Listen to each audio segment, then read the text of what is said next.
My name's Liz Zacharias. I'm a director at Campbell Tickell and I lead on our supported housing care and health work.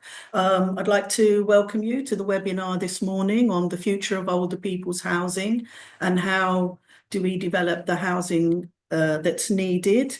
I'd just like to introduce my colleague Abdul Rabat, who has been working with us on the development of this event. So, Abdul, if you want to just introduce yourself. Morning, everyone. Great to be here. Looking forward to the next 2 hours to look at this issue in a bit more detail. Okay, so this is a very important topic, really exploring how we can develop the housing that's needed for older people. It's very timely, given that we've had two reports recently. We've had the Older Persons Housing Task Force report, Our Future Homes, housing that promotes well-being and community for an ageing population. We've got Professor Mayer to sort of tell us about that. And then also the APPG report on the regeneration of outdated sheltered housing, which was sponsored by the Abbeyfield Living Society. And we've got Abdul and also Paul from Abbeyfield who can talk to us about some of those issues there. So these reports and the others from people like the Housing and Ageing Alliance really show that we're at a critical point in that older people's housing sector. You know, we need kind of wholesale reform. We're in a society where we're aging as a population, and we really need a bit of a step change in terms of making sure that we've got the provision that we need going forward. The government's aim of building 1.5 million homes and all the proposals around possibly new towns, really we need to make sure that those proposals and those plans include homes that are fit for older people. And to do this, we need strong leadership really at every level, as well as cross-sector collaboration. And we're hoping that this session will enable us to have some of those conversations and discussions that are needed. I think we need a long-term national housing strategy that includes later living, and also hubs that can bring together health, social care and housing. And really we need to develop a much stronger collective voice to push the government to take the action that's needed. As we said earlier, we've got a window of opportunity here, but we really need to work together to get the message across. And to make sure that the government can see that we're all here and ready to deliver that step change that's needed. As I said at the beginning, the event's been developed between ourselves, Campbell Tickell and Abdul, from the Abbeyfield Living Society. What we discuss today and the issues that come out of the discussions are going to be fed back to the MHCLG, who are very much in listening mode, and who've been very interested in the development of this event. And there will be a write-up afterwards that we will circulate and that will be going to MHCLG. In terms of the agenda, we've split the session into three.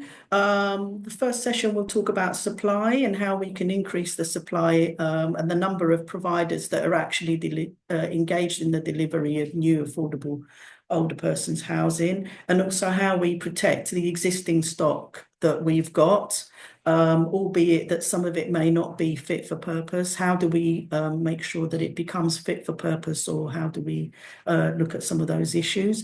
The second session is really focused on partners for delivery and how we engage with government and other stakeholders most effectively to deliver what's needed. And there we'll also be looking at the experience of both specialist RPs and general needs RPs in trying to develop older persons housing and what some of those challenges are that we need to sort of feed back to government. And then the final session is a panel discussion that looks at what the levers are and what levers we need to jumpstart the provision. Before we start, we really wanted to thank Charity Bank for their sponsorship and their support with this event. I'm going to do some housekeeping announcements, and then I'll hand over to Carolyn Sims, who's the Director of Lending at Charity Bank, to tell you a little bit about the work that they've been doing to support older persons' housing developments, and the delivery of older persons' housing. So if we can go to the housekeeping. So we're recording the webinar, and it will be made available soon after the event, along with a PDF of the slide pack. So the complete slide pack will be available. You can enable captions for yourself if you'd like to follow with subtitles. We need to let you know that the chat function is turned off, so you won't be able to put anything in the chat, but we are using the Q&A function, and we will be monitoring that as we go along. After each of the 3 sessions, there's a 10-minute Q&A session. So we'll be looking at the questions that are coming in through the Q&A box. If you really would like a question answered, if you like, or upvote it, and then obviously that moves up higher in the rankings, and there's more chance of the question being answered. We may not be able to get through all the questions. And also, if you've got the answer to someone's question, please feel free to comment or to respond. All the participants, and I can see from our list there's about 176 people on this webinar, so obviously very popular topic. So you're all on mute, and there's no video function, but you should be able to see us, and you should be able to see whoever is speaking, because we'll have our video on. We've got a feedback survey at the end of the session, and we'd really appreciate you completing that. So without further ado, I will hand you over to Carolyn Sims, Director of Lending at Charity Bank, so you can tell you about the work that they've been doing. Thank you.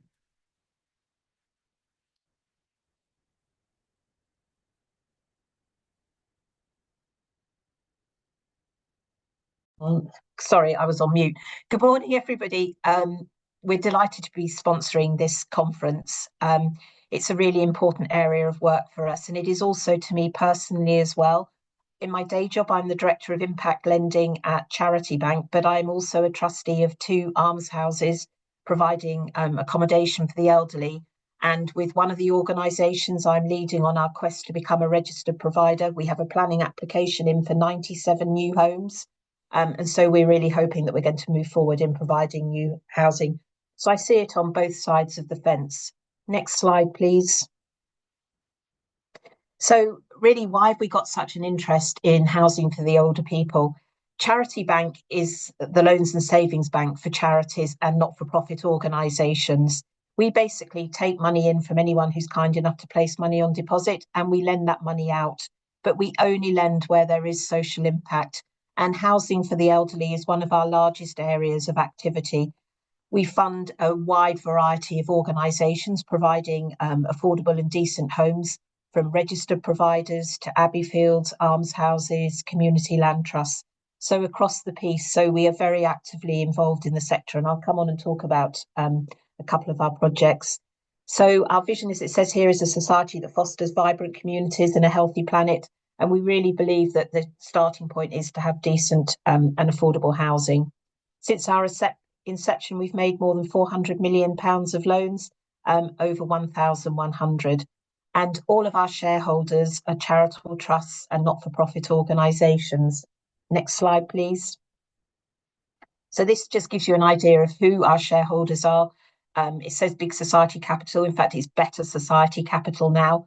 They are our largest shareholder, but there are a lot of names here that you may well be familiar with, including organisations like Places for People, the large housing group, who have their own charitable foundation, who have invested in the bank. Next slide, please. So just really quickly to give you an idea of some of the projects that we fund.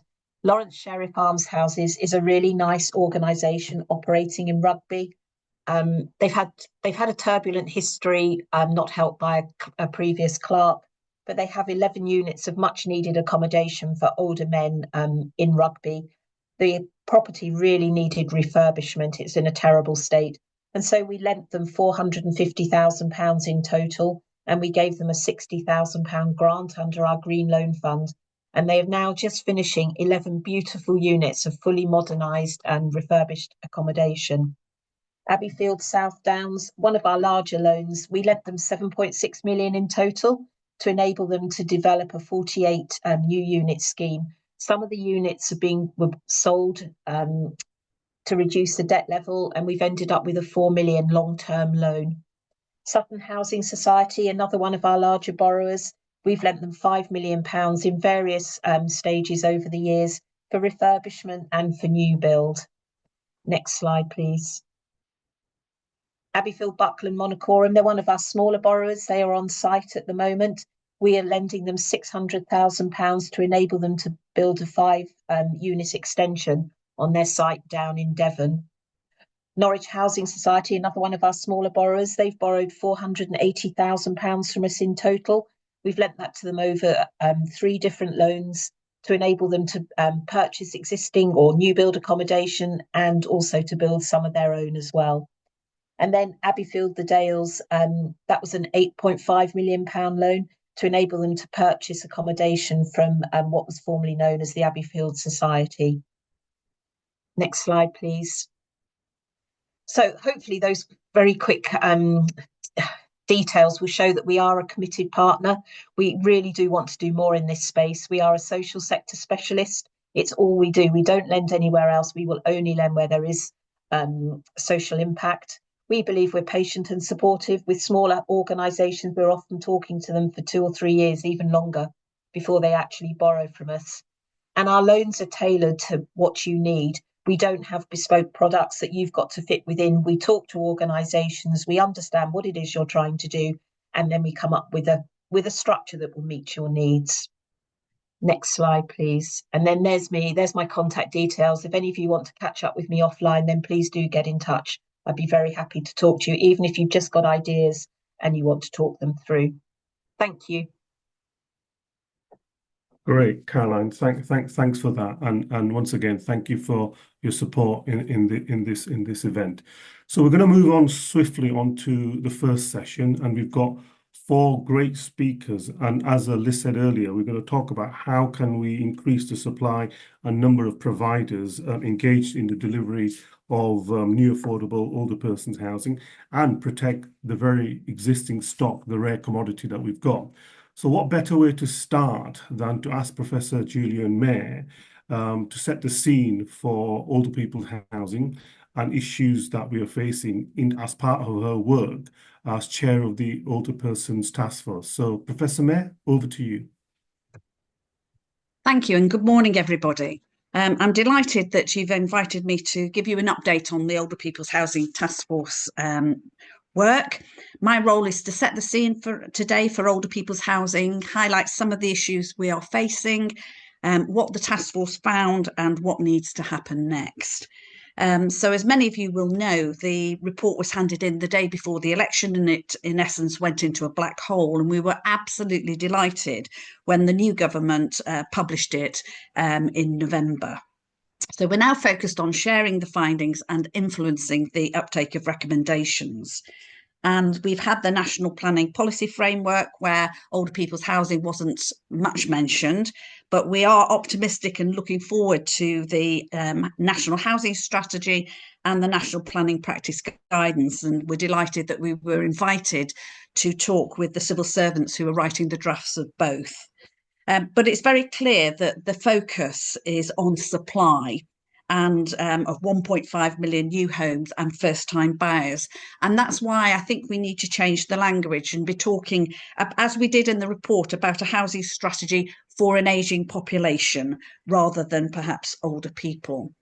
And as Abdul said, the APPG on regeneration of outdated sheltered housing it's a very complementary read. We were not focused on social housing, nor were we focused on care homes, and we were only focused on people of lower to middle affluence. Next slide, please. So how did we approach our task? Well, the ministers feel that this is a very well-researched, evidence-informed, comprehensive, in-depth report. And this is the amount of work that went into it. And I'm very grateful to the task force members for their absolute commitment to it. We visited over 36 different sites, talking to older people, relatives and staff. The call for evidence got 178 responses from organisations and individuals. We undertook 5 surveys, and I spoke with over 100 key industry leaders. We also conducted research. We had 7 focus groups. We had desktop research looking at what older people wanted and what they were prepared to pay for. And we did an analysis of over 2,000 planning applications for older people's housing, looking at the patterns and trends in success or not. And all of this was fed back to 15 round tables to check for the resonance of the findings and whether there were any gaps. Next slide, please. So I realise you all know this probably, but just to say, the report flags up that we do have an ageing population, but becoming more diverse. Over in 18.6 of our over 65s, we have over 65s are 18.6 of our population, and 8% are born outside the UK. We're not building enough, only 7,000 when we should be building 30 to 50,000. Many homes are, older people are living in many homes that are not suitable. Slips, trips and falls are common causes of hospitalisation, and this could be avoided with age-friendly housing. People are living in under-occupied housing, and if people right-size, this would release family homes that would have a knock-on effect for first-time buyers. And our research showed that there is not a tenure model that's suitable for people of lower to middle affluence. They can't afford it. We're way behind internationally. In places like USA, Australia, New Zealand, 0.6% of older people live in housing with care. 6% live with housing with care. It's only 0.6 here in the UK. 91% in the UK of older people live in mainstream housing, and they're missing out on the known benefits of older people's housing.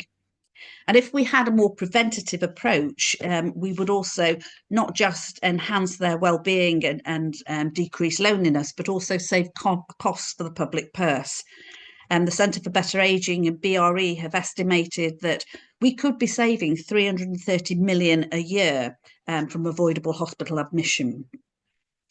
And what's happening is sometimes people are going into care homes at a point of crisis because they can't return home. Only 12% of older people have level access at the entrance of their building. And very worryingly, people are unaware of the options that are available to them, the housing options. And we found that people are burying their heads in the sand and they're not planning for their futures. Next slide, please. So in terms of what we recommend in the report, what was interesting was everybody agreed that we need to standardise definitions, and that public, professionals and policy makers are all confused as to what we're talking about. But interestingly, nobody could agree on a typology. Now, we propose one in the report, and I suggest we use it until we have a consensus about one that is better. We need to incentivise a wide range of different later living homes, a term preferred by older people to older people's housing. And we need to think not just about specialist housing, but mainstream, community-led and service-led housing with care, housing with support and care homes. We need to ensure that more housing is designed for later life, that we have lifetime homes and care-ready homes. And we need to look beyond the front door and create age-friendly, dementia-inclusive, faith and culture sensitive homes, so that older people can take a more active role in society. We must expand at scale later living homes and ensure that they are affordable to live in and viable to finance, build and operate.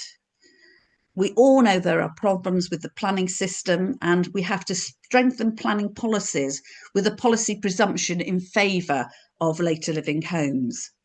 And it's not just about supply. We need to address the demand issues, and we call for a national information platform and local hubs where people can go and be signposted to what is available locally, but also be able to look at their own finances and work out what they can afford.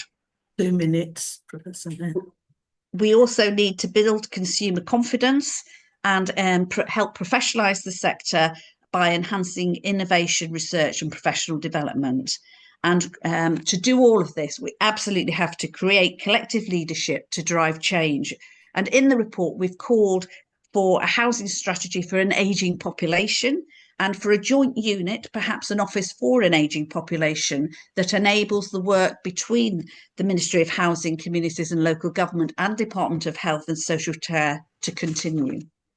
Next slide, please. We want to encourage everybody across housing, health and social care to think ageing, think housing, address ageing, promote well-being and create inclusive communities. And last slide, please.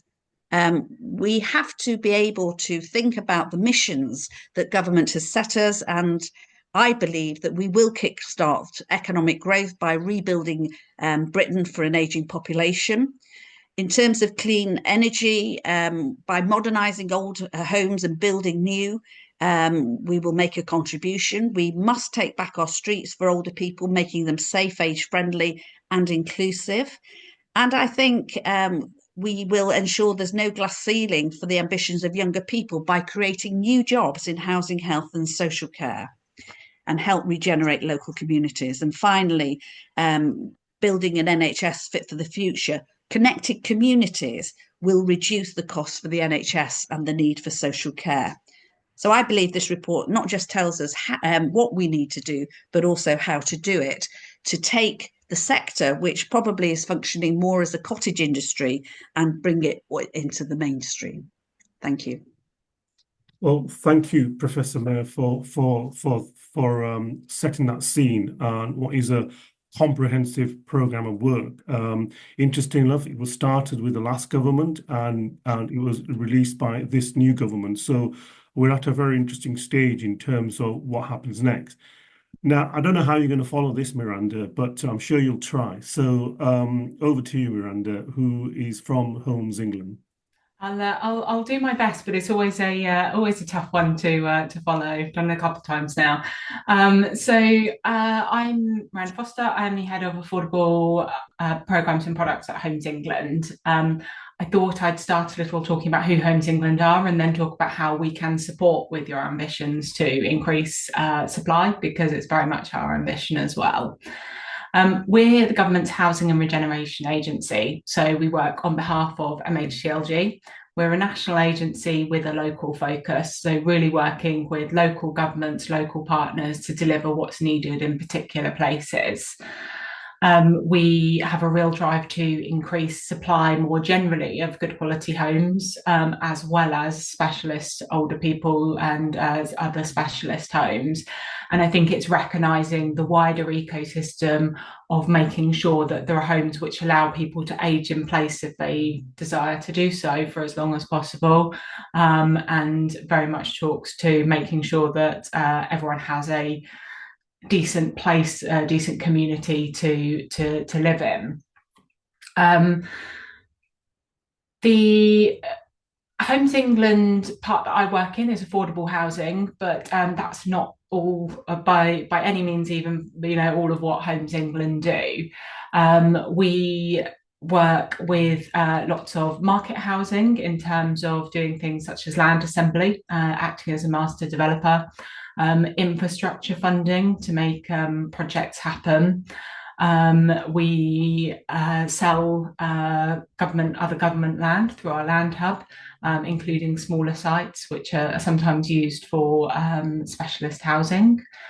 And we support with things like structured real estate finance, which particularly we've helped some integrated retirement communities through that lens, where they're not affordable housing, but they are very much looking at that middle market of where do people go if they can't afford the really nice luxury homes? What's a decent place for them to live? Onto the Affordable Homes Programme, and I will say that we are just coming up to the tail end of the 21 to 26 programme, and it's been really successful in allocating all of its funding so far. We fund social rent, affordable rent, rent to buy, and shared ownership, including older persons shared ownership. We give grants in order to help social housing providers deliver these homes, and we have very specialist teams who understand that particularly when you get to the higher needs housing, it is very expensive, and the grant rates are appropriate for what's being delivered. The Deputy Prime Minister is committed to announcing the what comes next at the spending review in late spring. So we're currently working very closely with MHCLG on what a future programme might look like. I think we're all feeling very positive in terms of there's huge ambitions, as you'll all have seen from the government, and a real commitment to social housing, getting local councils building and getting socially rented homes which are much more affordable. So there's definitely the high ambition and that real drive to deliver more homes. In terms of what we've done recently to improve supply over the last couple of years, so we have brought in the ability to spend our grant funding on regeneration, and that's where additional homes can be provided as well, but also allowing it to be used to regenerate stock.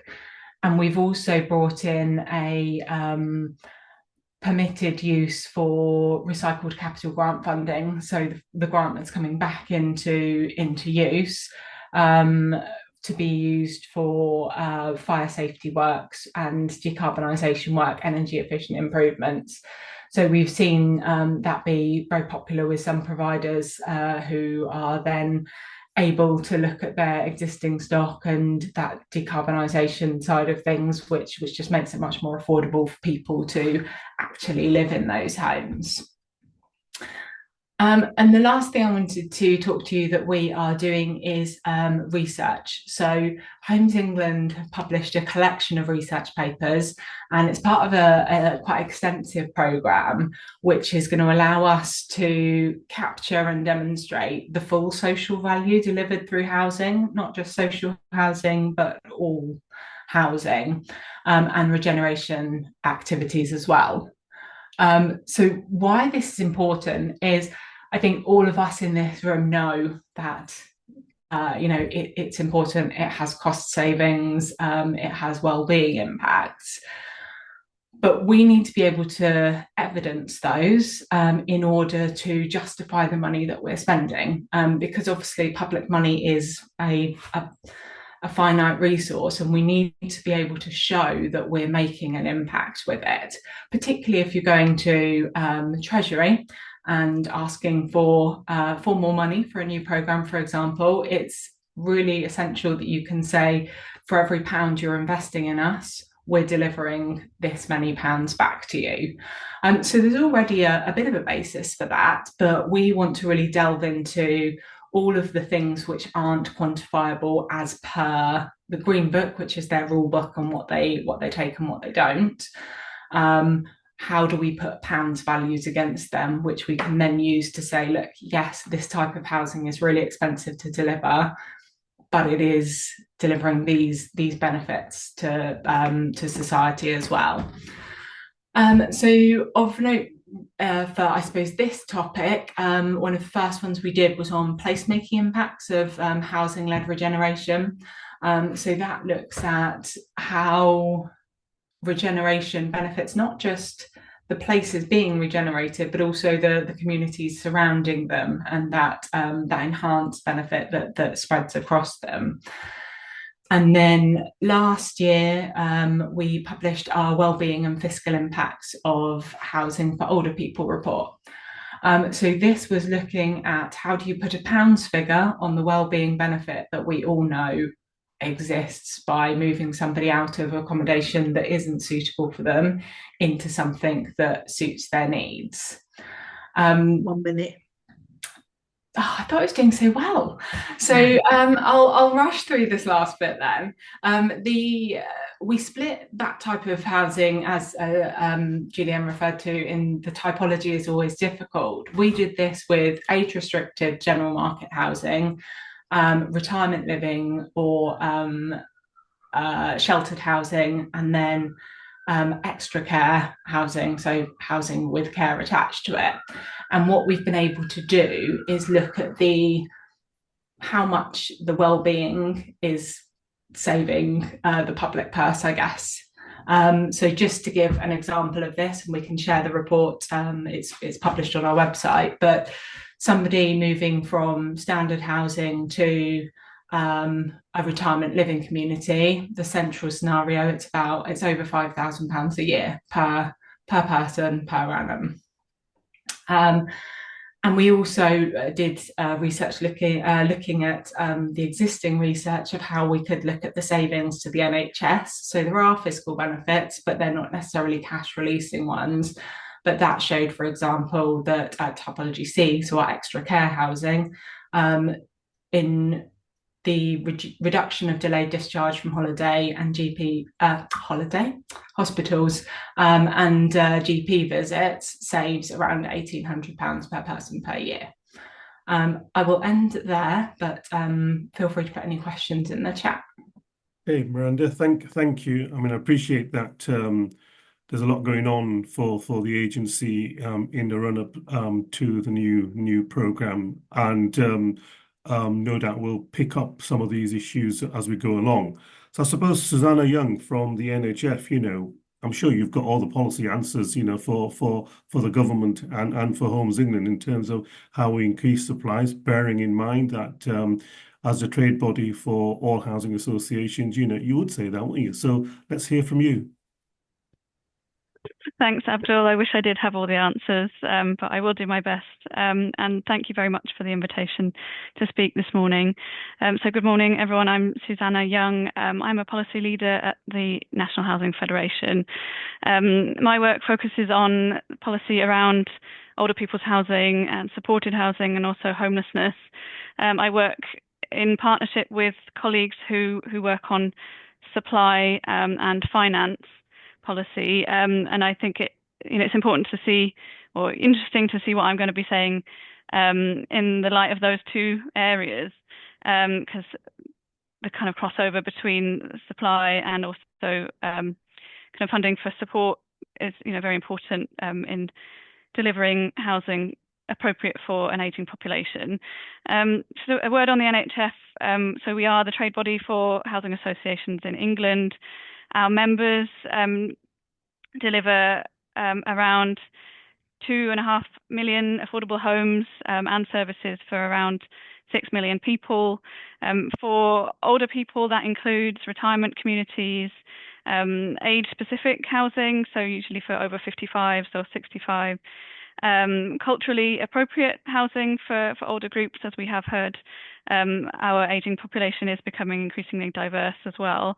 Also kind of purpose-built housing with housing management and support integrated, and general needs housing, because we know that the population of people living in general needs social housing is are getting older, and our members work with local authorities and sometimes the NHS to provide homes for people who need them.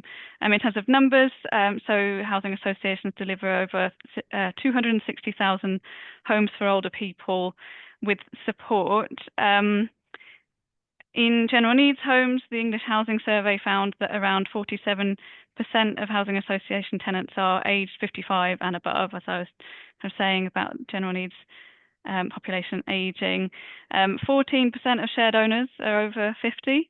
And also housing associations do provide some care homes, about 14,000 places, but what I'm going to be talking about mostly is housing. So our role at the NHS is to represent our members' views to government, and we are led in doing this by our member groups that play a really strategic role. The two most relevant groups today are our Older People's Housing Group, which really aims to kind of encourage working together to break down the barriers to developing homes for older people, and our Developing Great Homes Group, which shapes our work on new supply and development of social housing. So these groups' expertise is really key in making the case for more and the right type of housing for older people. So what I'm going to be saying next should be seen in the light of that, really, what informs our influencing work. So if we can move to the next slide, I'll just go through. So I'm going to quickly cover the political context we're working within. Then I'll move on to the challenges that housing associations face in delivering older people's housing and housing for older people, and an aging population, and then the policies that I think we need to unlock some, greater supply. So if we can move to the next slide, and actually the next one.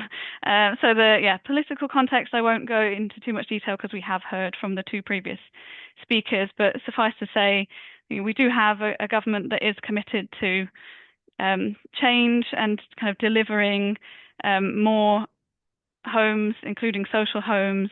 They are committed to kind of shaking up the planning system to make delivery more efficient. They have committed more funding to affordable homes with uplifts to the Affordable Homes Programme, and as we've heard, the new Affordable Homes Programme is being designed.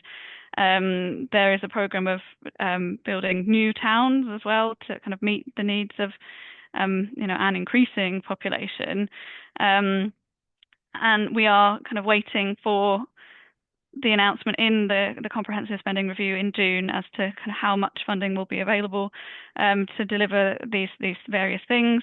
I think there could be more. We could have heard more about the place of older people's housing in these ambitions. So we are keen to make sure that older people's housing is part of the long-term housing strategy that Professor Mayer mentioned. And just a word on devolution. So in future, I think the political landscape will look quite different, and there will be much more flexibility and power for local authorities. So that is something that we will need to be kind of getting to grips with and working with in the delivery of older people's housing as well. So just moving to the next slide. Thanks. So there are a number of challenges to delivering housing for older people that will hopefully be improved by some of the things that I mentioned in the political context, but there are still a number of challenges. Financially, housing associations are in a very precarious position. It's not a secret really that there are ever rising costs, while kind of the funding for the kind of various challenges, such as very importantly, building safety, decarbonisation of existing homes, and meeting minimum energy efficiency standards, not least where housing units have older stock, and the kind of raft of also very important regulation that has come in recently, and it continues to come in, and in terms of consumer standards, the kind of quality standards around accommodation conditions, such as the Decent Home Standard and AWAB's law, and other regulation around things like heat networks and energy efficiency. particularly or specifically barriers to development. So we run a survey every year of the ambition for development of older people's housing and also the barriers to development. And what we've consistently found year on year is the barriers remain the same. So it's kind of the cost of availability of land, capital grant currently not at the right level, and historically has been not so flexible, but we have heard from Miranda that is changing, and the lack of funding for revenue, funding for support to pay staff to deliver support services, and also barriers in planning and kind of efficiency planning departments. So we hope that the changes announced with the Planning and Infrastructure Bill might help with that. 1 minute. Okay. Historically, with refurbishment, it has been challenging to use funding, capital funding, to redevelop homes. But as we've heard from Miranda, that is changing. But there is, a backlog of homes to refurbish because of the kind of historic lack of capital funding. So if we move on to the very last set of slides. So, I mean, I've mentioned it. I do think that we need to see more from the government, specifically on older people's housing. We do hope that there will be a kind of specific target around delivery of housing for older people in the government's changes to planning rules. I think we still need to see kind of the right level of grant funding to deliver new homes and redevelop existing homes, but also to meet those the regulation challenges that I mentioned. Kind of a word on rents as well. So the rent increases in 23-24 in social housing were capped at 7%, when at a time when inflation was running at 10 to 11%. So and historically, social housing rents have not kept up with costs because of previous government policy that they should reduce by 1% each year. So we have a gap in, the real-time cost of delivery and the amount that is being received through rent, which, rent in social housing is a key mechanism to deliver homes and services for residents. So, we are campaigning for a 10-year rent settlement with annual increases capped at CPI 1%, plus 1%, sorry, but a fair and consistent approach to convergence, so to kind of get back up to the level that rents would have been at. And we also feel that there needs to be increased flexibility, specifically for supported housing because of its increased costs. So that includes for older people. And that would give providers the discretion to increase rents above formula rent where necessary, but it doesn't mean that they would do it, just where costs are such that they need to be covered by increased flexibility. So I'll stop, but I'm happy to take questions. And thanks for all the questions that you sent in already. Well, thank you, Suzanne. You've delivered in terms of putting the challenges out there, and I think that there's some questions already that you might want to look in the Q&A box directed to what you said already. So thank you for that. And lastly, in this section, I'm delighted to welcome Juliet Duke and Mandy Sayer from Leeds City Council. We were keen to get a sort of local authority perspectives on this whole issue around increasing supply. And Leeds have done some amazing work in their own stock, but also in terms of how they are looking at need as part of a wider housing and need assessment. So over to you two. Thanks, Abdul. Good morning, I'm Juliet, and I'll deliver the first part of our presentation. If you could move to the next slide, please. At Leeds, we benefit from being both a strategic housing authority and the second largest local authority landlord outside London. We manage 53,000 homes, including 4,000 for older people. Leeds has an age-friendly strategy which sets out its ambition to be the best city to grow old in, a place where people age well, where older people are valued and feel respected and appreciated. Housing is one of the themes of the strategy, seeking to increase the provision of age-friendly housing options, including accessible new housing and specialist housing with support. In 2019, we introduced targets in our core strategy for 30% of all new housing developments to meet the M42 accessibility standard and for 2% to the M43 wheelchair standard. Acknowledging the important role of specialist extra care in meeting need and savings to the health and social care system, in 2017 we established a vision to deliver 1,000 extra care homes by 2028.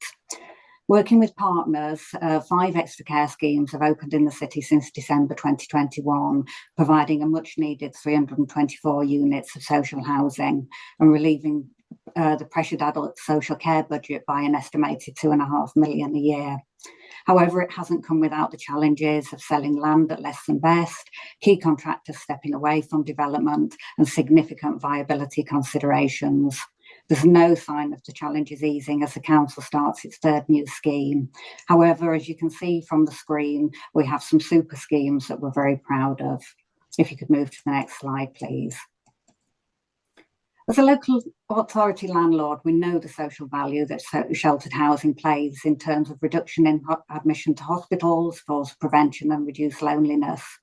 In 2013, our strategic option appraisal considered sustainability of schemes. Some of these were closed and the sites were used to develop our extra care vision. In 2017, we set aside 11 million of the housing revenue account to remodel some schemes, removing bed seats, improving accessibility and upgrading in general. 7 schemes were fully refurbished at an average cost of 70,000 a unit. There have been challenges which impact our ability to invest proactively in sheltered housing. The government's rent policy 2017 to 20 resulted in a loss of 283 million to the HRA in Leeds up to 24-25. We've also seen new investment priorities across our other council housing stock, for instance, fire safety, carbon reduction, Building Safety Act and damp and mould prevention. This has been compounded by inflation in building costs, making it increasingly difficult to do anything more than essential works. Some schemes are not fit for purpose, and demolition is the preferred option, making available a site for new build. Such schemes include those built across different levels, difficulties in making them accessible, and many are not close to local facilities. However, grant funding routes for replacement housing are limited and often only available for additional units, which is difficult on small sites and usually with tight timescales for delivering. Any future additionality funding must take this into account. We're experiencing significant demand for general needs housing, and an attractive sheltered housing offer is critical to encourage residents to right-size into homes that meet their future support needs and in turn free up that family accommodation and meet urgent housing pressures. Grant funding isn't currently available to support scheme refurbishment, even when that's the most cost-effective option. And whilst match funding would help, it wouldn't always be enough due to the other investment pressures. The HRA can't sustain this level of investment across our remaining 31 complexes, and additional funding streams for updating and refurbishing existing stock is essential. I'll now pass on to my colleague Mandy. Next slide, please. Hi everyone, I'm Mandy Sawyer, Head of Housing and Neighbourhood Services at Leeds City Council, overseeing our portfolio of older persons accommodation. So the most recent strategic housing strategic market assessment, needs assessment, we completed during 2024 and really gives us a stark reminder of the challenges that we face in Leeds as a strategic housing authority. So by 2020, it's projected that there'll be a 40% increase in our over 80s population in Leeds. And this has really influenced our focus on increasing the supply of more specialist homes, such as extra care and retirement living over the last 10 years. So across Leeds, there are around 11,600 units of specialist older persons accommodation. But by 2040, there'll be a need for 3,600 extra care homes and 16,000 specialist older persons homes, including leasehold and shared ownership dwellings. There was citizen engagement completed as part of our SHMA, And this showed that older residents are wanting to consider more specialist housing options and to right size into smaller properties. But we have to ensure that we get the offer right if we're to encourage older residents to downsize. And this means providing attractive housing solutions. Next slide, please. So what are we planning next? We remain ambitious. We want to develop more extra care schemes. We want to remodel more of our sheltered housing stock. But we can only do this in the scale needed with significant changes to national policy and funding. There are still many barriers to developing more specialist accommodation, particularly for registered providers. It's often really difficult to compete with general needs house builders due to the higher amounts of non-saleable floor area, the lower number of dwellings per hectare, and higher build costs associated with more specialist accommodation. In our response to the most recent comprehensive spending review, we've sought assurance to a longer term plan for investment in affordable housing with a fair and simplified grant regime that supports a step change in affordable housing delivery and with a focus on social rent. We also need a longer term rent settlement of at least 10 years and a return to rent convergence. And if we are to remodel and modernise existing homes, then we need greater flexibility with grant funding so that it can be used to support regeneration of existing homes. And the reform to the National Planning Policy Framework is also needed to support the wider delivery of affordable housing in Leeds. So this year we will begin consultation on a new updated local plan, and we are seeking to address the need for more older persons accommodation in that plan, considering the use of site allocation, site mix, and also increasing our accessibility targets beyond the 30% that Juliet outlined earlier. So to conclude, there are so many priorities for new affordable housing development within Leeds as nationally. We've got 28,000 people on our Leeds Homes Register seeking social housing and over 500 households living in temporary accommodation. So our challenge as a local authority is the need to balance the need for general needs accommodation and including single person and family housing with that need for the more specialist older persons accommodation in the city. And all this needs to be balanced, as Juliet said at the start, with our need to invest in our current housing stock and meeting those increasing needs linked to decarbonisation and building safety. Thank you. Well, thank you, Juliet and Mandy. And there's a whole cocktail of issues that you've picked up in relation to the other speakers. So I'm going to pass now on to Liz. I know we're running slightly late, but Liz, is there any particular points or questions that stream out that you might Yeah. want to pick up? I think it'd be one of the first questions we had was around partnership and how important collaborating with and integrated working with health and social care sector is, and really a question about how can older persons housing kind of join the table on integrated care board and the provider collaborative. So how do we make that link really between older persons housing and health? I don't know if anybody wants to have a go at Professor May? I think the most important recommendation was around the need for collective leadership. And I think that has to start at the top, but actually it needs to spread throughout the system. And I think you're absolutely right. We all need to be thinking about how we can work collaboratively together, because recommendations alone are just not enough.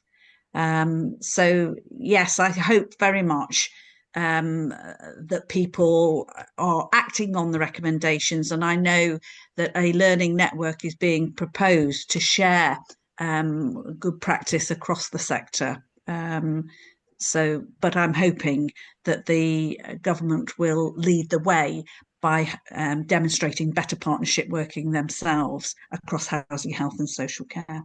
Sure. Susanna, I think you've got your hand up. Do you want to come in on that? Yes, please. To answer the question, how important it is, I think very important.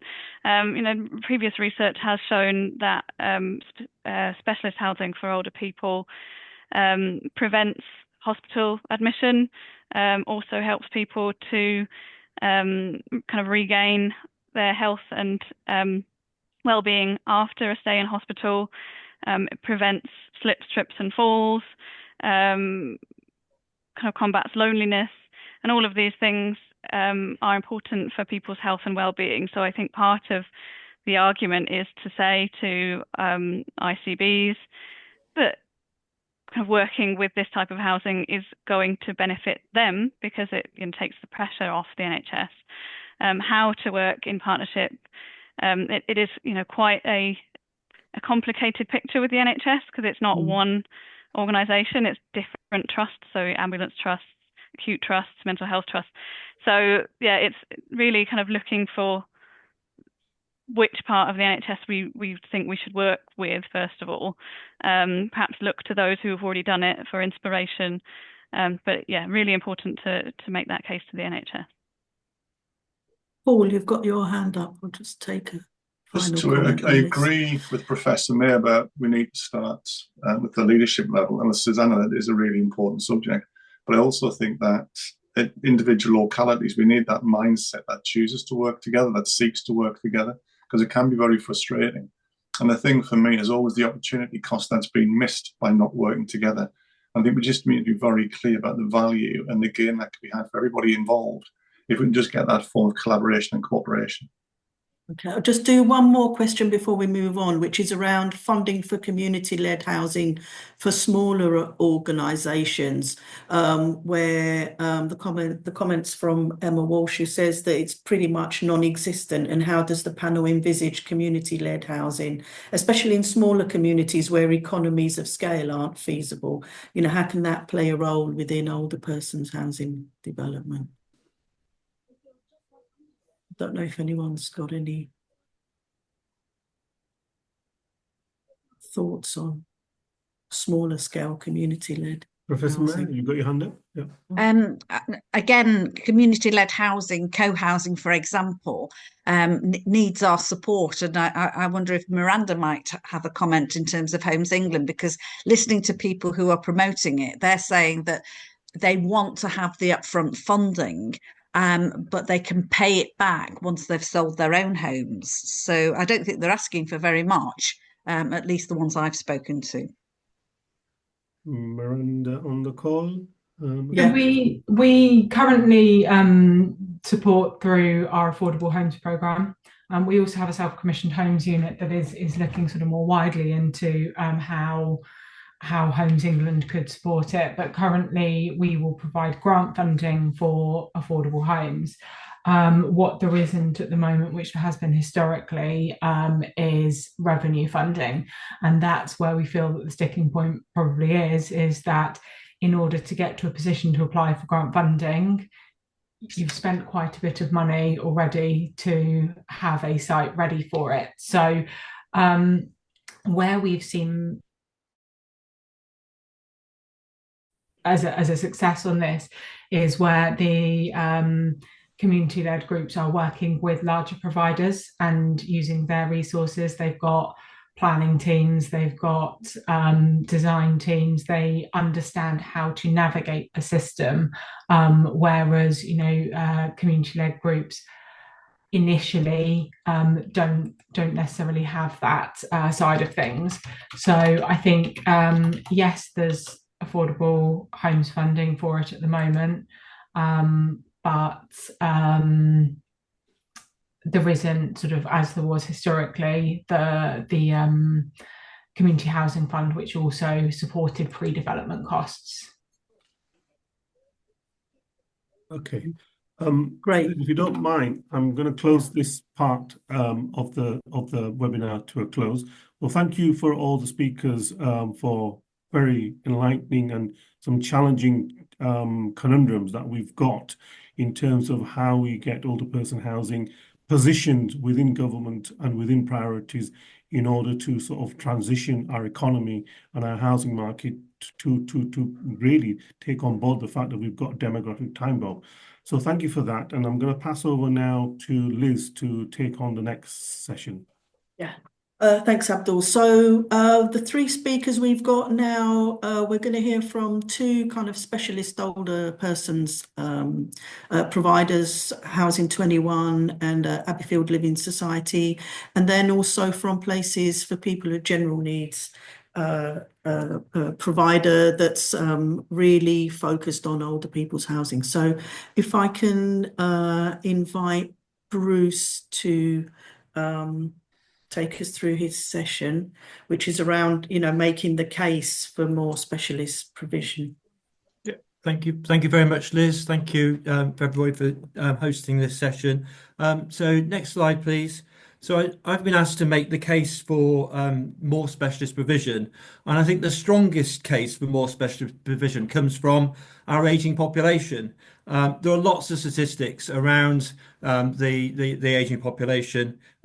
Professor Mayer has already mentioned there's we've got more over 65s than we have people under 16 in the population. The over 65s are going to count for over 75% of household growth up to 2050, and really, we are facing living longer, but we also have more diversity, but also more inequality within that older population. So the aging is not uniform, but effectively we are facing a huge growth in our older population and a very much static profile in terms of the rest of the population. So between 2018 and 2043, 85s are going to increase by 90%, 75s, over 75s by 72%, over 65s by 17%. And all the other age groups are in single figures, or some are even in decline in terms of that profile. So next slide.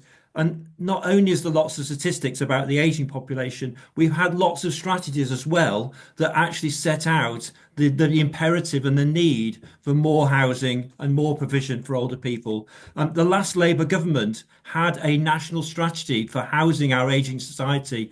I'm deeply disappointed that this Labour government hasn't almost dusted it off and relaunched it, because we are facing, that crisis has not gone away in the last 15 years. We've had the Happy report and all the subsequent Happy iterations, but the Happy report really emphasised the need for appropriate, desirable, effective housing and how the ageing population can be at the centre of communities. We've had an APPG report on the rental housing for an ageing population. We're facing a real challenge in terms of people are ageing, not necessarily all homeowners, facing the need for the cost pressures in private rented accommodations, not going to be sustainable. The Local Government Association, Housing Our Ageing Population, and Demos, the right sizing, and the Housing Ageing Alliance really sort of created a 15-point manifesto which almost mirrored the recommendations in the Older People's Housing Task Force, which Professor Julian Mayers talked about. So we really have got the case and the evidence and the basis for saying we should do something more. So next slide, please. But I've been asked to talk not just about the whole position, but just focusing on the specialist provision. There is a lot of, most older people are going to live in mainstream housing, but actually a lot of that is not suitable. So it needs to be adapted. But actually we've got a lot of, some older people living in care homes, and really that is more expensive. It shouldn't be housing people who don't need the specialist provision in a nursing or care setting, and they can lose their independence. So really specialist provides a really valuable role in the middle between those two ends of the spectrum, and providing lots of support there. And there is a clear case about lots of different names, lots of different calls, and it does cause confusion. So next slide.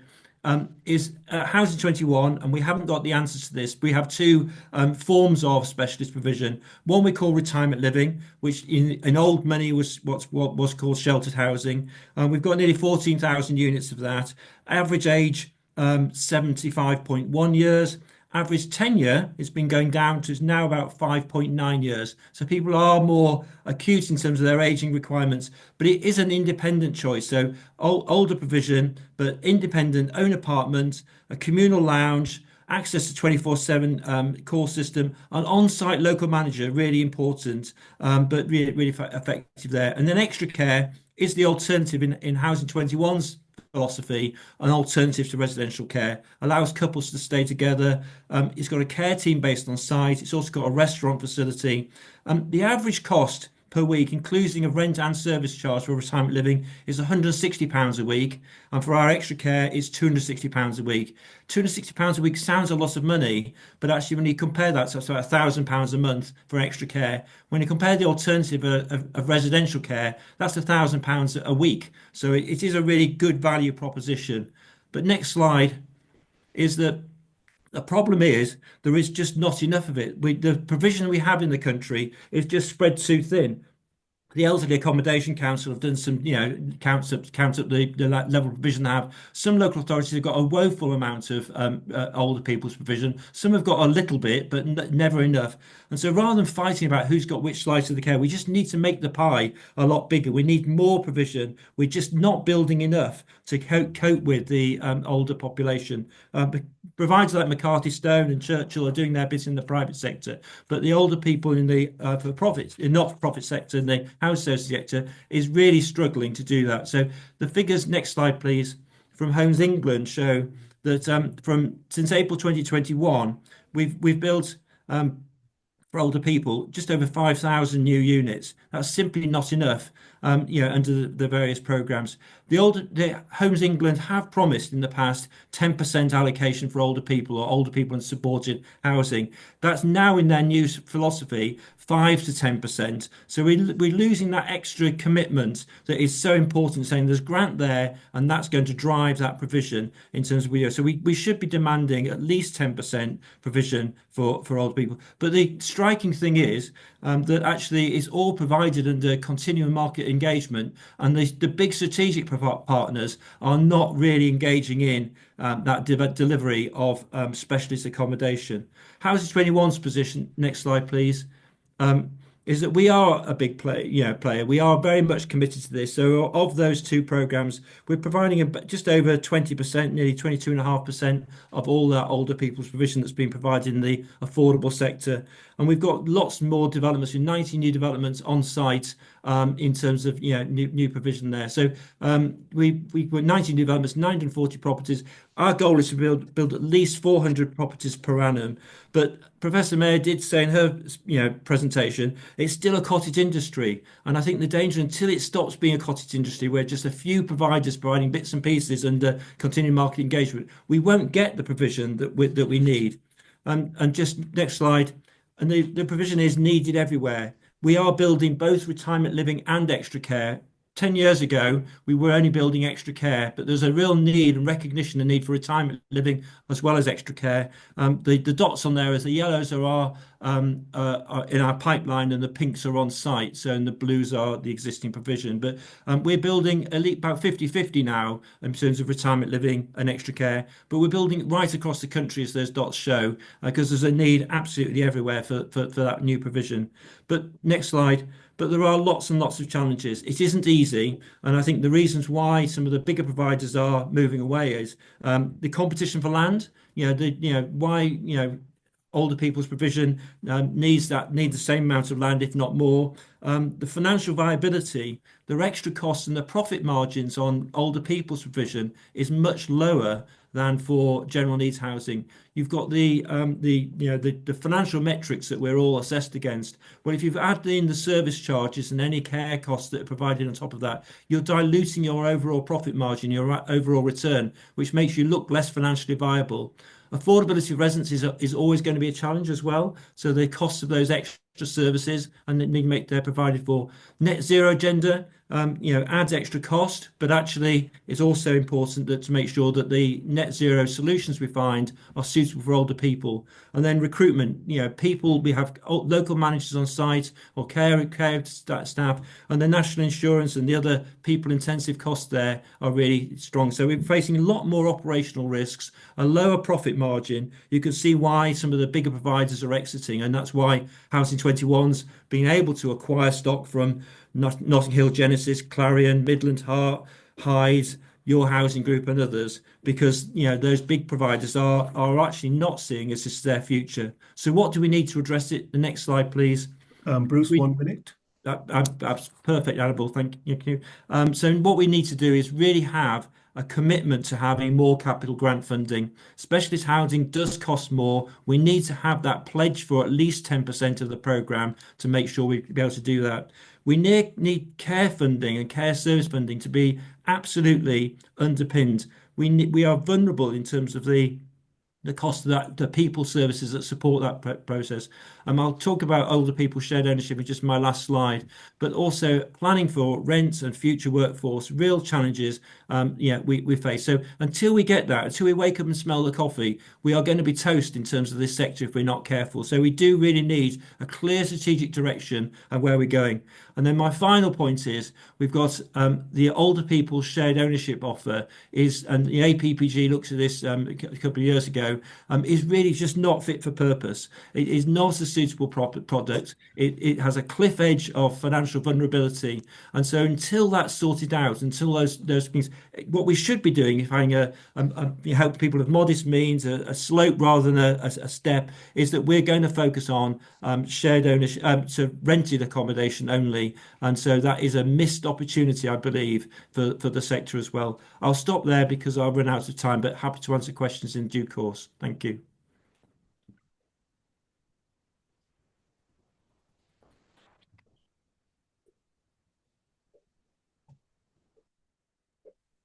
Apologies, I forgot to unmute myself. Thanks for that. I think that was a really good sort of trot through all the issues and very good sort of explanation of the kind of challenges, and interesting that Housing 21 has committed to continuing or starting again to provide later living accommodation as well as extra care. I'm now going to ask Paul Tennant from Abbeyfields Living Society to talk about their experience. Good morning, everybody. Abbeyfield Living Society provides housing, care and support for older people. £51 million turnover.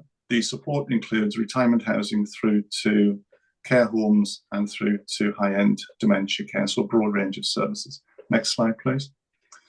I was asked to consider 2 points. How did Abbeyfield come to be involved in sponsoring the regeneration inquiry? And the second, we made 27 recommendations. The 6th of them was that we suggest a 10% target for older persons housing in the next affordable housing programme, and assume 10% of that is taken for refurbishment. Then what would that mean for Abbeyfield and the sector? And as been said before, the context is just a rising demand. Next slide, please. So the first question, the reason being it's a critical issue for ALS. We are knee-deep in these discussions with our residents and our local communities at the moment. We completed a long-term review of all of our assets, the sustainability programme that we produced. The result was a number of non-viable sites. We initiated extensive consultation, discussed going concern and disposals, and in some cases moved to closure. The inquiry allowed us to raise the profile, explore the solutions, review processes and seek funding. The areas of inquiry particularly being the regeneration of existing homes, development of new, and the creation of a contemporary model. The issue for us was one of need. We do need to address this. I think it's also to fairly point out that Abdul's persistence was one of the other reasons that we actually did this piece of work, because Abdul was determined that we were going to get involved and make this work, which he was successful in doing so. Next slide, please. So what we found, we've got 527,000 sheltered housing units. 73% pre-1990. If you look at the housing development by housing associations, 1990 was a real peak in the provision of sheltered housing. You can also see that the private sector is also now starting to outstrip us. The really interesting fact for me is that we're losing 2,000 homes per annum from the sector. So we're not putting enough in at the top, and we're losing out of the bottom, which does not make sense for a sector which is desperate to try and provide homes for people.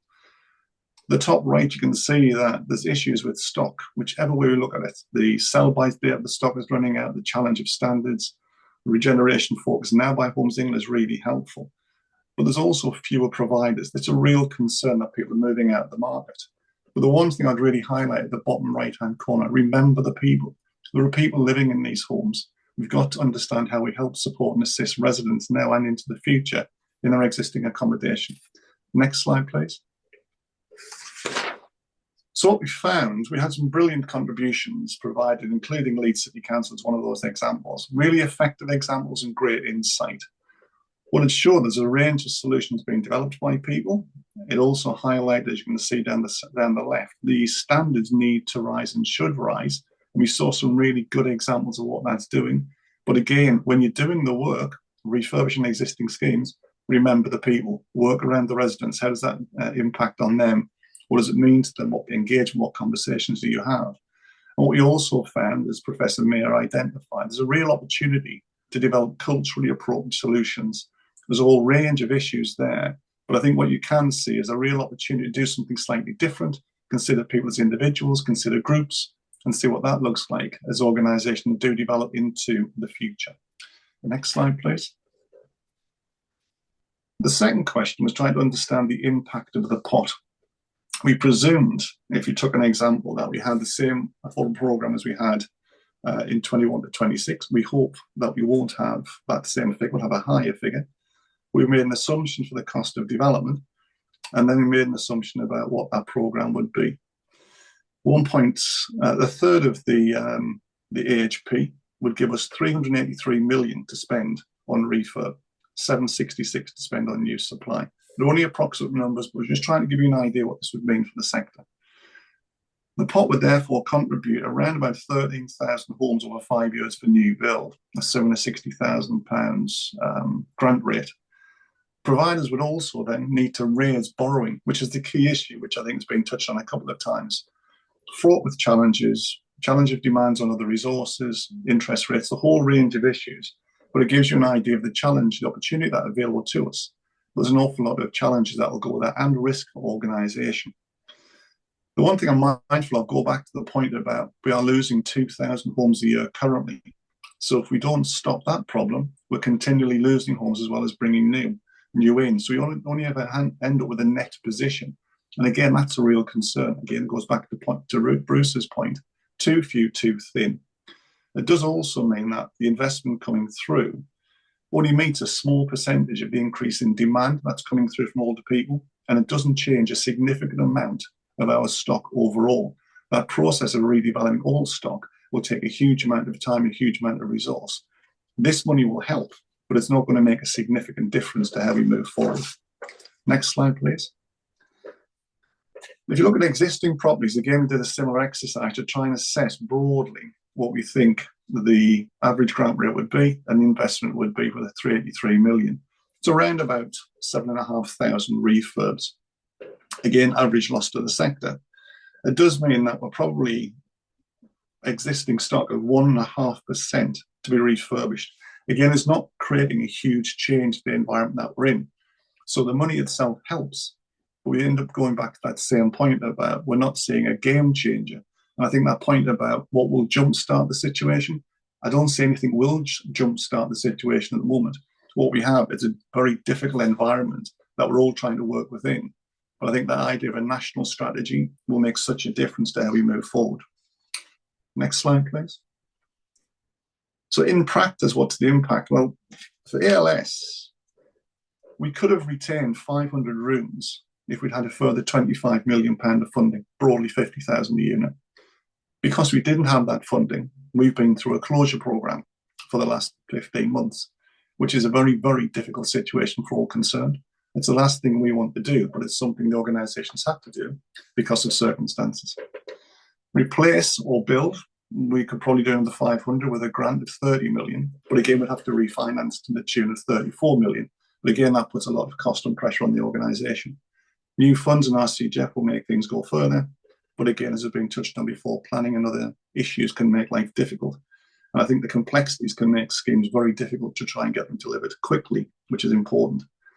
For the sector, there will be new provision, but I don't think we are seeing enough in terms of the conversations from organisations around regeneration, refurbishment and replacement, and understanding what that could mean to their own sector. I think what we do need to do is to understand the extent of the problem. We need an analysis of all the assets that exist.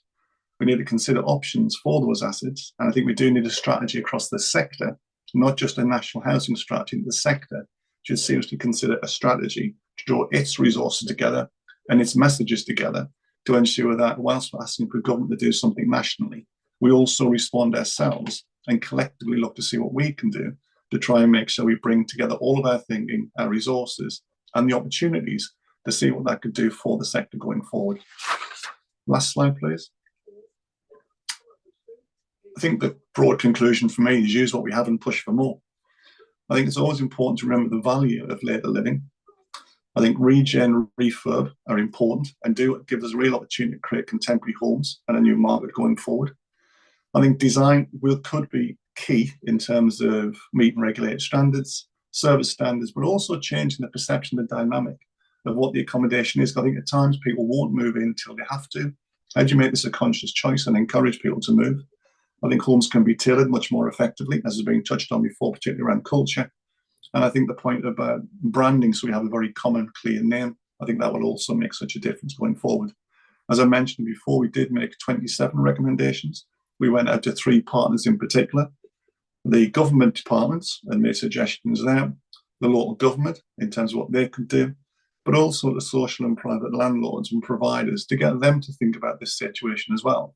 So very clear what they wish to do, where we all brought together our own strengths, our own abilities, because we do have a crisis. And if we don't do something soon, we're not going to get control of it at all. Thank you.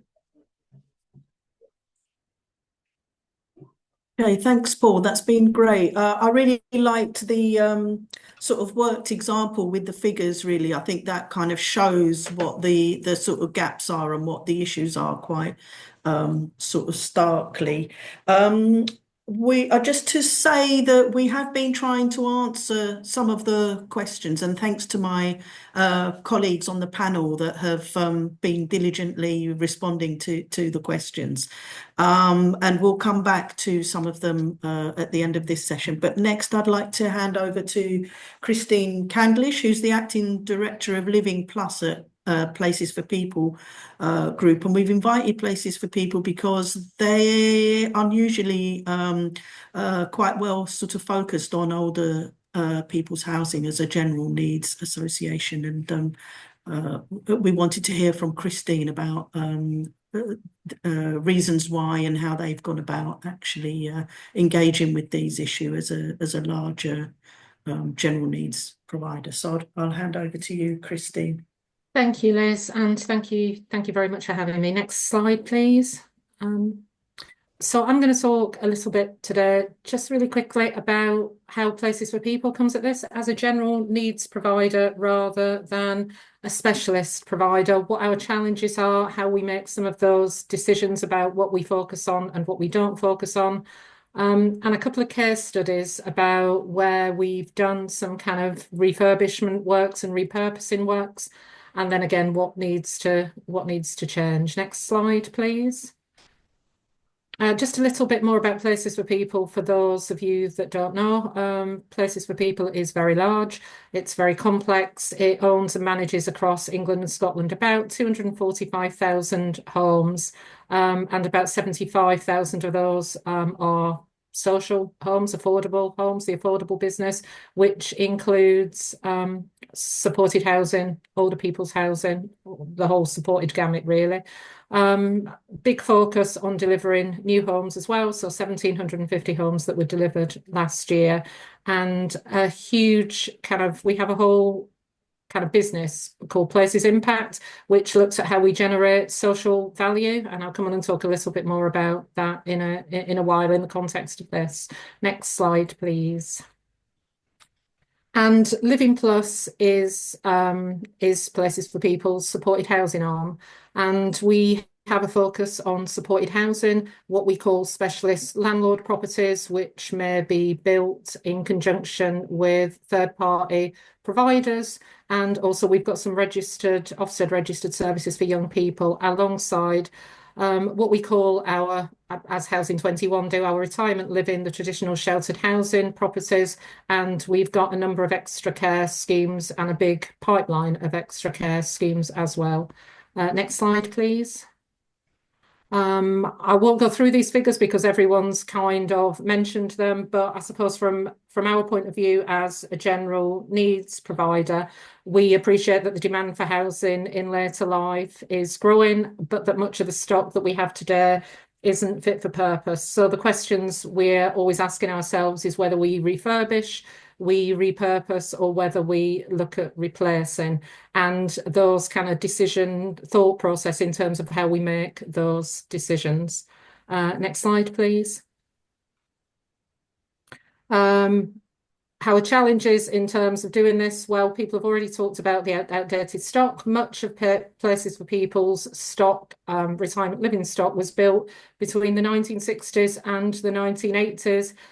Lots of it is small bedsits, lots of it is poorly accessible. We've got high void rates, and there's a kind of an expectation that we find from the older people that we work with that they want to live in modern, comfortable and affordable homes, and we're on a bit of a mission to make that happen.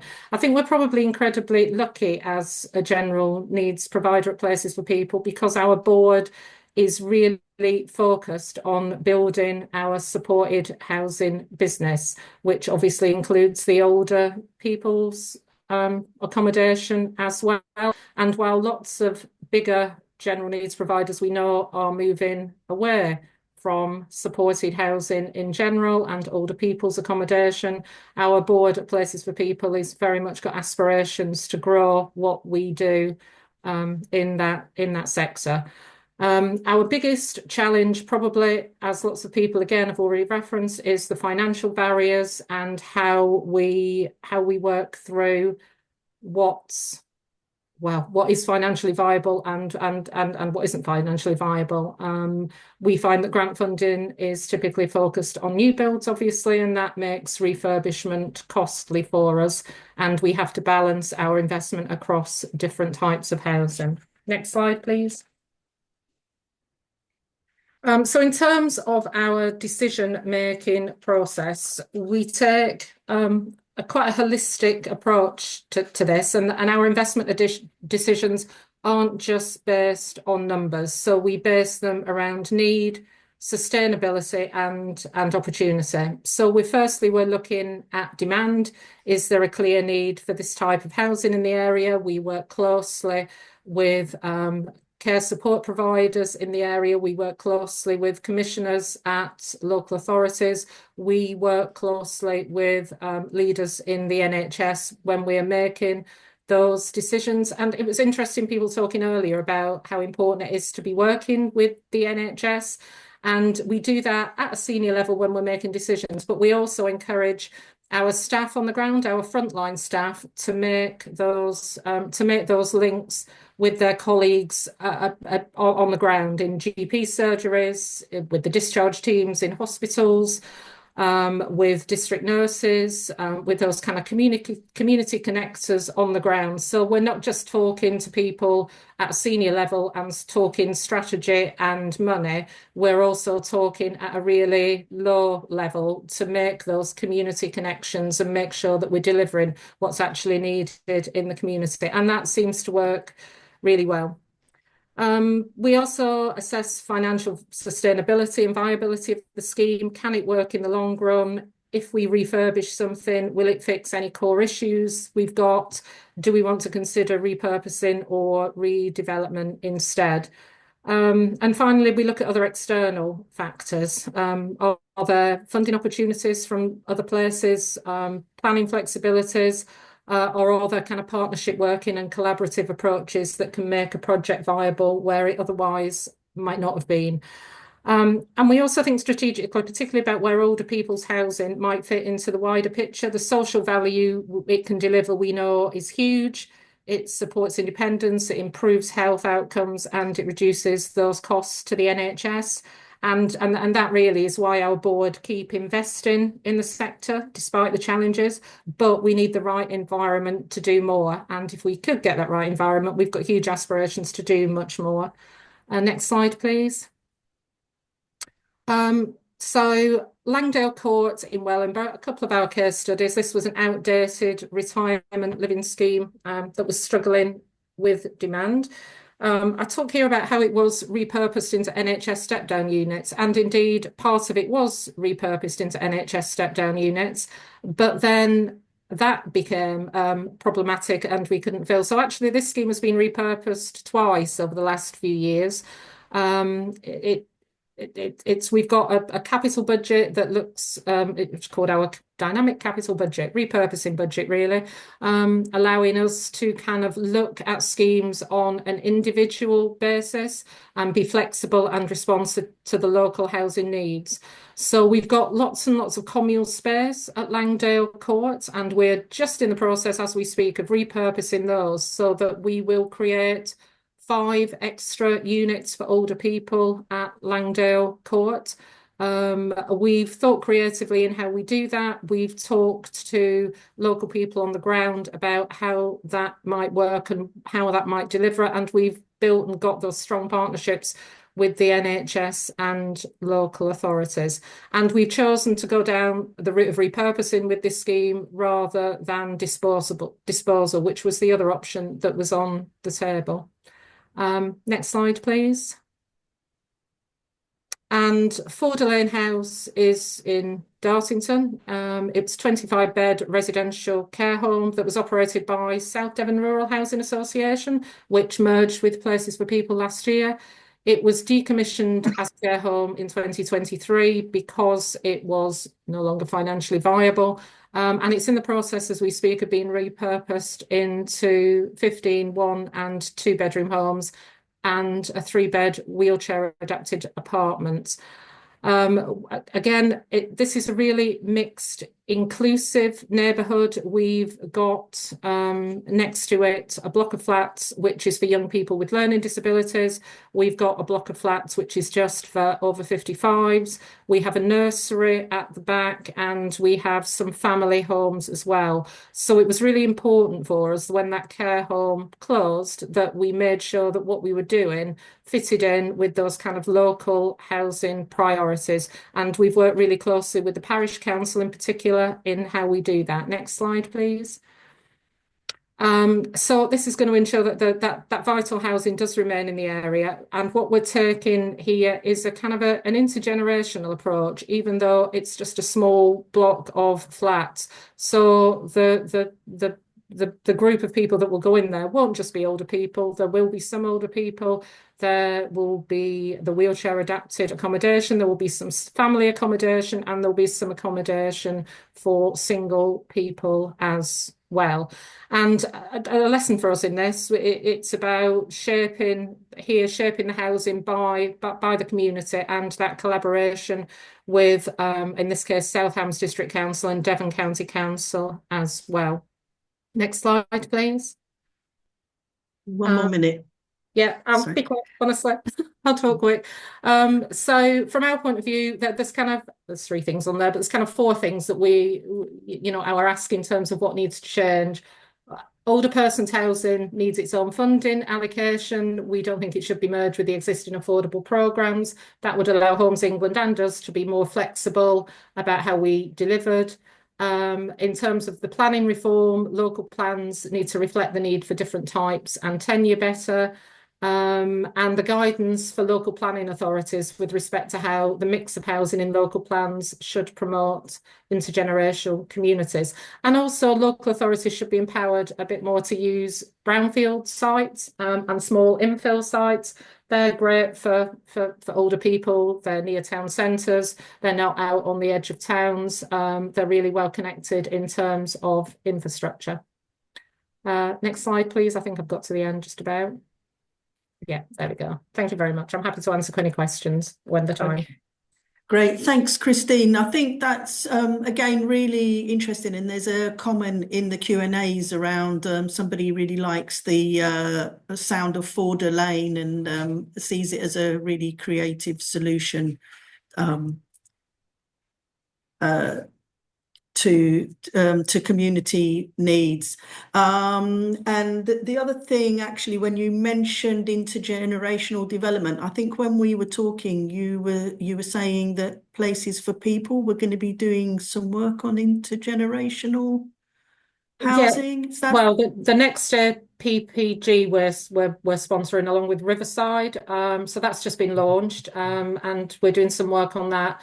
A big focus for us. We've got a couple of big projects ongoing at the moment. One that's on site currently in actually in Hunstanton in Norfolk, and that's got an extra care scheme which is being built as part of that community, and also Gilston Park project in Hertfordshire, which is a massive project. It's 10,000 homes, but there'll be a real focus on the solution to that intergenerational problem as we go through the process of building that. Yeah.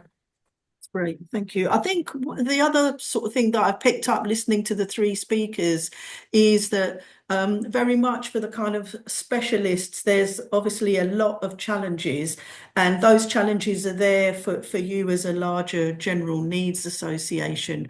But what kind of struck me is that the choices that you've got, just because of your scale, are sort of different.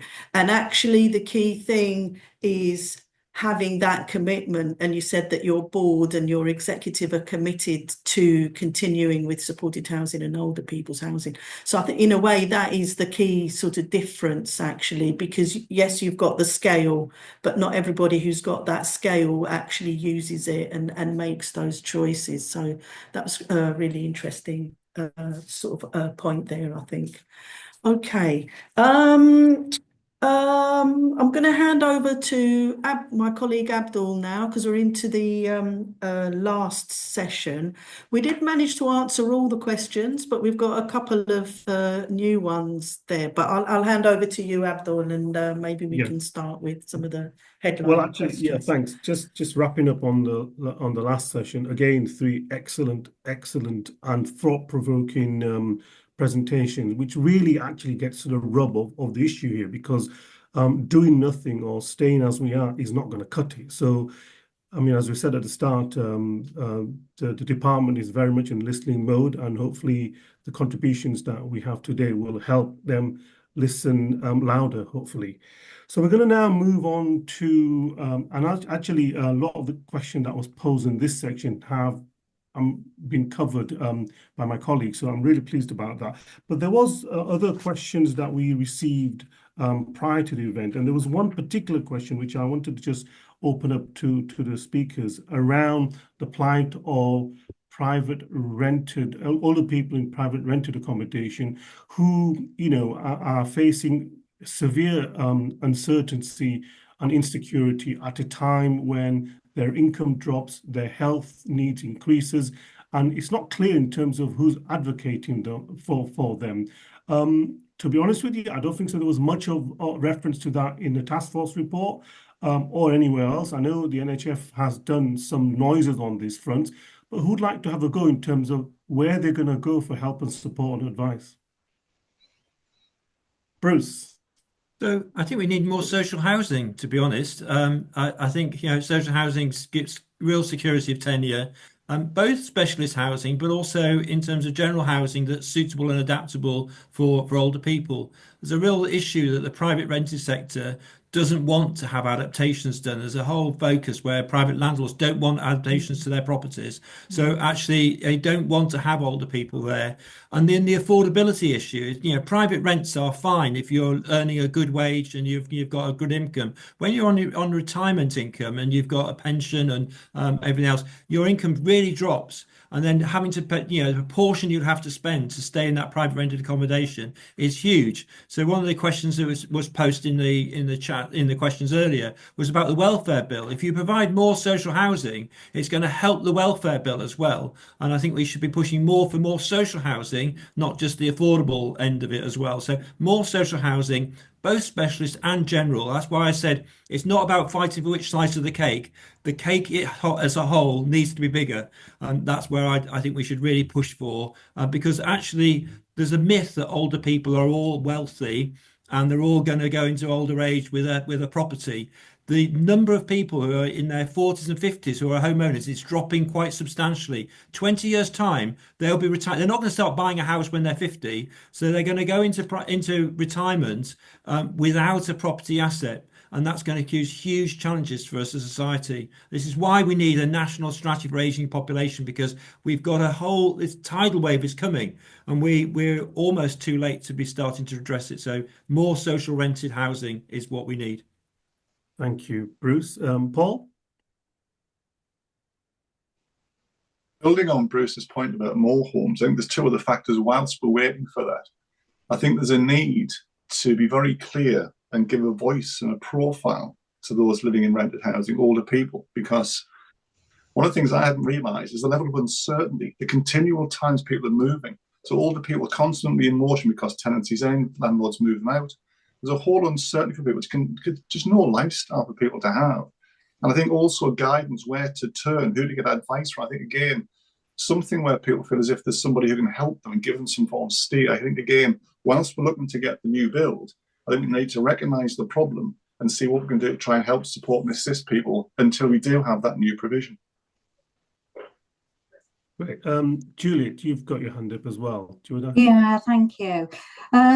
Yeah, as part of the age-friendly board strategy in Leeds, one of our objectives for the coming couple of years is to look at how we can engage better with the private rented market and really help them to understand why having older people in their accommodation is actually a good thing. And rather than, I think it was Bruce who mentioned about adaptations. If an adaptations is needed, often somebody then has to move out, but it's having that dialogue with them to explain actually why that might be a good thing for them to do. So it's early days with us, but something that we'll be looking at. Okay, so we're going to move on to the final session. Apologise because we're slightly over. We're going to cut that short. So I'm going to ask Bruce, Professor Julian Mayer, Mandy and Paul to take the rein. We've got some questions that we'd like to pose. And if I can start off firstly about this whole issue, and I think a lot of the speakers have mentioned this, how do we get general needs RPs to get more engaged, and how can the sector win the hearts and minds of boards that it's the right thing to do and prioritise some of that investment, particularly as we heard in terms of the strategic partners towards delivering older person housing numbers? Who'd like to go first? Bruce. So I was really impressed by the Places to People presentation, and I think Liz said it's about commitment, because actually if you are just without that commitment, the investment in older people and specialists like ourselves and Abbeyfields and House 21 and others, I've got that commitment in our DNA effectively. But without that, it's just not a level playing field, because it does cost more. There are more you can't, you have to develop in a block rather than an individual unit. So you've got some risk when you first, commission a new development. The service charge costs and the other vulnerabilities around it are much higher. So unless we provide dedicated grants at an appropriate level to incentivize people to do it, and then the certainty of rents and other costs, it's not going to be, people are going to make rational choices to say, this is more risky, this is less profitable, this is more vulnerable, and you won't get people who've got a sort of a level playing field with other options. And housing for general needs is also a valuable resource, and so I'm not knocking that, but actually if we're making choices and boards, then we will lose out. And we have an aging population where the growth and the need is growing in the older population. So we need to incentivize it, and we need to stack the cards in a way that makes sure for older people in that wider sense, and also incentivising reinvestment in adaptations and other focus for general needs housing. I'm not saying it's just about specialists, but we just need to have, which is why Julienne's point is, it's a strategy for an ageing population, not a strategy for specialist older people's housing. We've got a demographic challenge facing society. We need to have the right solutions for it. Thank you, Bruce. Paul? I think the other thing that I've seen, because we've been going through this process, I think I've probably spoken to 60 or 70 housing associations in the last 12 months, 15 months about their plans. It's quite clear a number of housing associations are pulling out of older persons accommodation, the specialist accommodation, for their own reasons, retrenchment, cost, a whole variety of reasons. So I think organisations need to make a conscious decision to what their plans are going to be. But I think then the sector does need to work together, because we can't afford to lose that accommodation from the sector. So it's understanding what that looks like. How can we come up with different partnerships, different ways of funding, some form of process so the accommodation stays within the sector. So we do make sure that it's getting used in whatever way it can. But again, Bruce's point is right about what organisations need to do and address. I think the generalist organisations do need to understand their residents, their older residents in their general needs stock. Again, that's just working through what those demands look like. But I think the sector itself is changing, and I think we need to understand what that is genuinely going to look like in practice, because it could be quite a worrying trend. Thank you, Paul. I mean, that's a good point in the sense that if you're in general needs and you're aging and your home is becoming a burden, what does that general need housing provider do for those residents? Is that it now? We're not going to help you, you're on your own. So there needs to be some strategy to help people from when they can no longer remain in their homes. So I've got a few hands up still. So this is obviously a popular question. So Mandy, then Professor Mayer, and then finally Suzanne. I think in the absence of a national policy and national strategy, individual landlords are making their own decisions and considering their own strategic approaches. And I think that's the fundamental priority, is if the government state the priority, then the rest will trickle from that. So it's about national policy feeding into then local authority strategies and their housing strategies, and ensuring that age-friendly housing is a priority within those strategies that then feeds into affordable housing development priorities. Really, really good point, Juliet. Professor Mayer. I just wanted to draw attention to a comment in the questions and answers that actually maybe ICB should be mandated to provide a place on the place-based board and the ICB boards for a housing leader. That sounds like a good suggestion to me. Is that in addition to the unit that you want to see within government? Well, I think the unit is at the top, but I think we've got to have guidance that and they need to mandate that a place is there on the board for people looking at the ageing population and their housing needs. Okay, Suzanne. Yeah, I agree with everything that everyone has said. I wanted to add a point on revenue funding, and this is something that Miranda touched on in her presentation at the beginning, that alongside capital funding, there does need to be revenue if we're going to be delivering housing that also provides support. I know that not every type of housing for older people is with support alongside it, but things like extra care schemes, for example, the support does need to be commissioned so that, or at least there needs to be funding for the support so that staff can be paid to provide support to residents. And what we have seen is actually a move in the other direction. Since 2010, funding for support has been cut by 75%. And we are seeing providers, landlords moving away from providing all types of supported housing kind of altogether. To Mandy's point, you know, they're having to make those decisions because there isn't a government strategy. But we would like to see a huge increase really in funding to commission support. And that comes with an understanding of the value of housing with support attached. So we've been doing a lot of lobbying of government on that very point. but I think we are not guaranteed, sadly, to see that uplift that is needed. So the things kind of go hand in hand. So yeah, we do hope to see something at the spending review, but it kind of remains to be seen. Okay. So I'm going to ask you guys to put your neck on the line and give me a straightforward answer to a straightforward question, which is what proportion of the government's 1.5 million homes target should be for older people? Who would like to go first? And why? Professor Mayor. But for me, it's got to be 10 to 20%, because if you look at the fact that we should be building 30 to 50,000, it comes out as that for 1.5 million homes over parliamentary period. Okay, and what about Paul's point about portion of that should be for retention of existing, so because once it's gone, it's gone. Paul, do you want to add anything to that? Well, I think if we take the 20 overall, I think at least then 10. There's got to be something where from the refurbishment side, we still get the idea of the third. So the 20 goes up, we still get a third.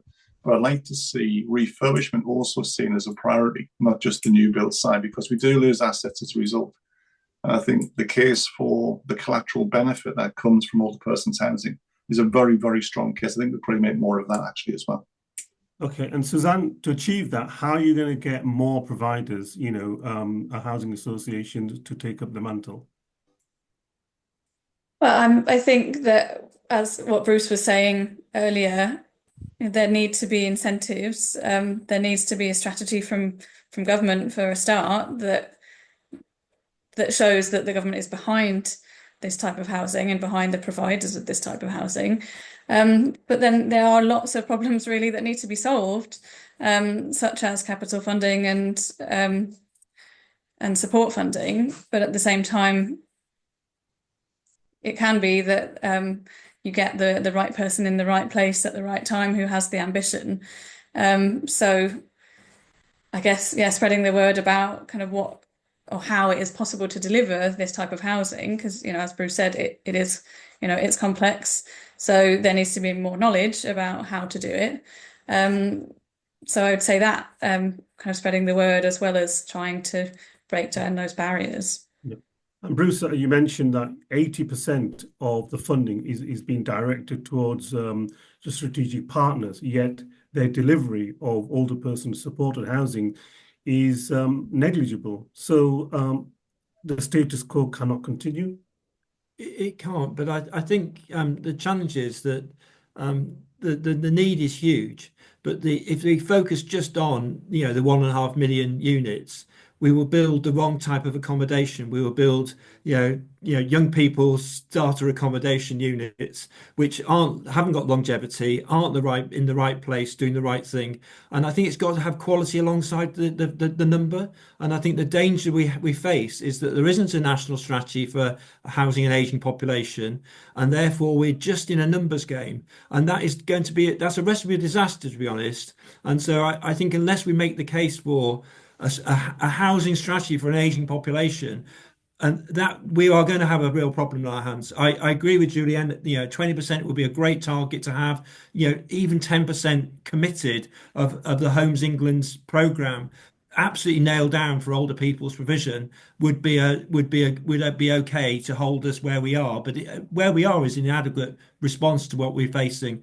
And going back to lifetime homes, lifetime neighbourhoods, the previous strategy, that really, if you read it, it sets out the real case for the consequences for society of not addressing our older population. You see Japan in terms of the positions they're facing with their economy stagnating, and they have got a better housing proposition and everything else. But we're going to fail. The demographics are going to subsume the economy. We're going to collapse the NHS onto us if we haven't got people well housed. They're going to be falling into crisis. They're going to have more falls. They're going to have more call on the NHS. The NHS is all about holding up older people at the moment, and that's really the driver there. So we will collapse our economy. We won't be able to sustain the NHS. get the housing built for older people, and then we've got a chance to, thrive and develop, going forwards. Housing is fundamental. It's one of those foundational services that we absolutely depend upon. So I'm quite pessimistic at the moment about where we stand on these things, but we still do our best to turn up and do add our brick to the wall, but we aren't building enough by any means.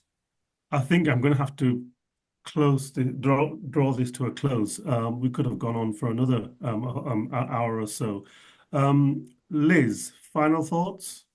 Sure.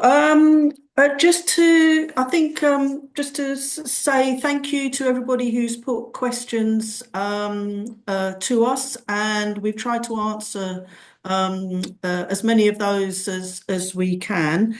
I think in terms of the issues, very big message, loud and clear, national strategy needed, a higher grant rates and certainty over rent to try and tackle some of the affordability issues. In terms of stopping properties from maybe leaking out of the sector, maybe there's something that could be thought around facilitating stock transfers or enabling people who want to exit to then be able to sort of pass that stock on to those who want to continue.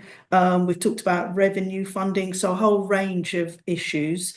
In terms of next steps, as we said earlier, we're going to be sending out the slide deck, and the session is recorded, so that will be available. We're also going to be producing a short write-up, particularly of the sort of asks that have arisen from today, and we want to send that. We've got contacts with the MHCLG, and we want to be sending that to them because they are very much in listening mode. I think the other thing to say is that there is a feedback survey, if you could complete that. And I'd just like to ask Carolyn if she would like to say a sort of final few words, really, as having sponsored the session, if you want to say a few final closing things.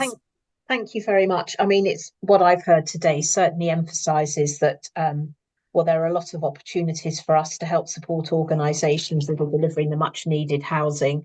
I think what I've heard backs up what we're seeing, actually, that some of the larger housing associations, the registered providers, are pulling away from this market, that there's increased delivery by niche or specialist providers, and this certainly backs up what we're seeing in terms of where our funding is going, that a lot of our funding is going to very niche providers, and we are very supportive of that. I heard that standards need to rise. We are doing a big piece of work at the moment around green energy. We had a green energy fund that we operated last year. The money's all fully allocated and used now, but we're certainly hoping that we can make more green funding available to try and help bring some of the existing properties up to better standards, to help make them more energy efficient, to improve EPC ratings. I was very interested to hear about the intergenerational housing.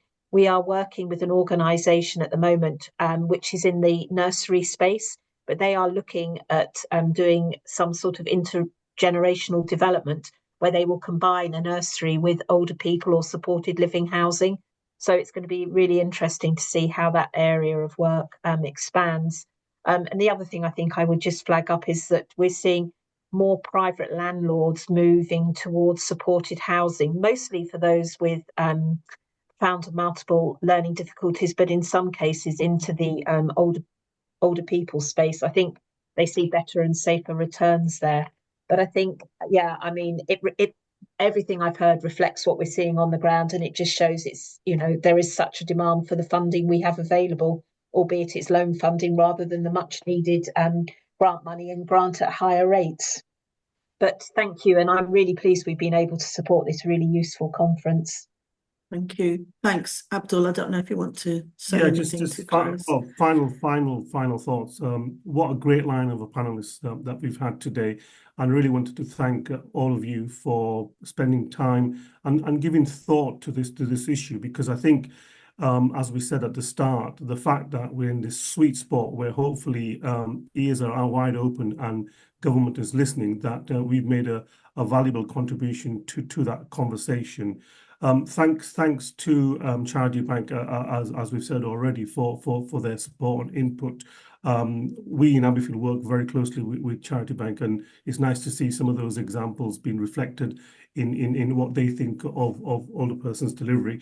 Thanks to the team at Campbell Tickell. I mean, I think without them, this wouldn't be possible. I had this idea some months ago. I spoke to Greg about it, and lo and behold, we're here today. So thank you for all of that. And thank you all for participating both prior to this event and joining this event. That I don't know where the 2 hours have gone. So I wish you all well for the rest of your day, and keep the conversation going, because as Bruce says, you know, although the mood is pessimistic, but I'd like to end on a positive and say that, you know, change is around the corner. Thank you all.